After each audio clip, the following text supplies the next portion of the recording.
So, good morning.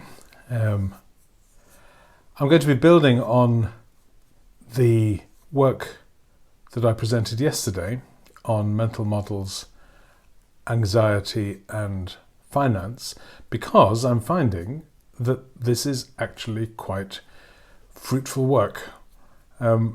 Yesterday I presented a matrix that I'd made up after reading some literature around the question of anxiety and people's minds going blank when they're confronted with the topic of finance. And it turns out there is such a thing as mind blanking.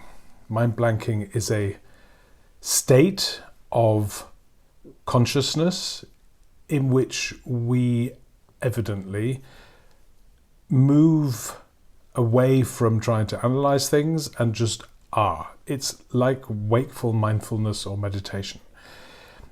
The mind blanking that I'm referring to is a state of high anxiety. The other mind blanking is low anxiety.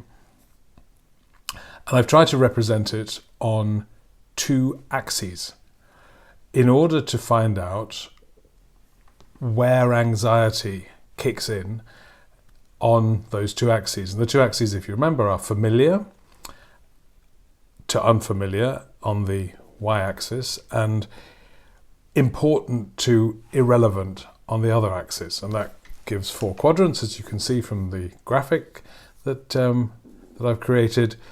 And each of those four quadrants have different levels of anxiety associated with them. So, for instance, in the top left-hand corner, you have the axes familiar but irrelevant. And I was thinking, what would that be? And I think the best description of it is perhaps hobby. So that's something that excites us, maybe puts us in a state of positive anxiety because it's something we're interested in, but it has no relevance in terms of forcing us into action, other than possibly the excitement of discovering something new or adding to the collection of knowledge. So it can be an intellectual pursuit or a hobby. And it's grounded in a robust mental model because we know what we're talking about. We understand how the various elements of our hobby feature in a mental model. So if you go down to the next quadrant, that would be unfamiliar and irrelevant. So these are areas that we don't know anything about and we don't really care. I'm calling it laissez-faire because there's no mental model behind it, but there's also no anxiety, and the subject has no relevance for us.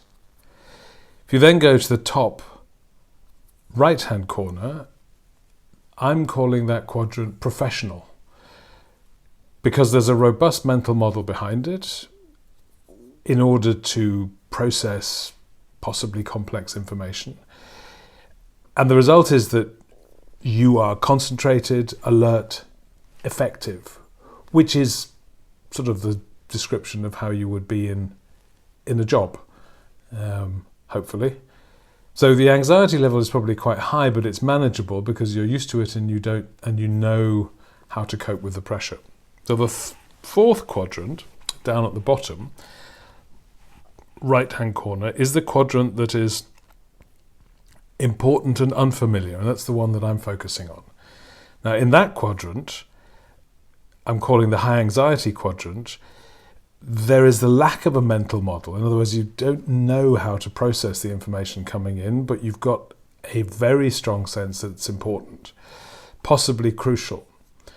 And the literature that I've been reading has pointed in two different directions as to how we cope with that. Either we go into denial and shut down, so we try to convince ourselves that what we think is important isn't actually important, so we move it across the x-axis over to laissez-faire, possibly with a sense of foreboding because we know we haven't managed to convince ourselves fully that it's not important, but fully enough for the moment, so it's a short-term fix. And the other, probably less frequent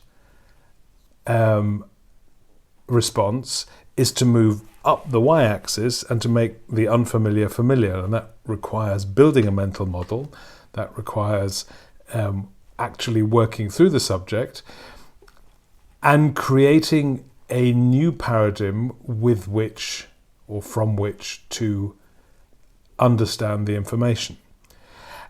And my guess is that it's extremely difficult to think outside the box of the box that you have tied yourself into.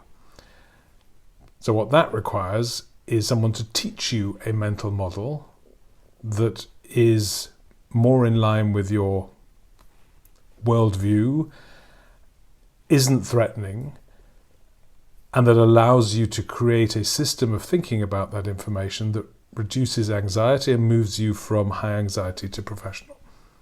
So that's where I am on this. I think it's absolutely fascinating, and I believe it's also a key to understanding, in my particular case, how people interact with finance and what the need is for people whose minds go blank when the word finance or financials is even mentioned. So that's it for today. Thank you, and see you tomorrow.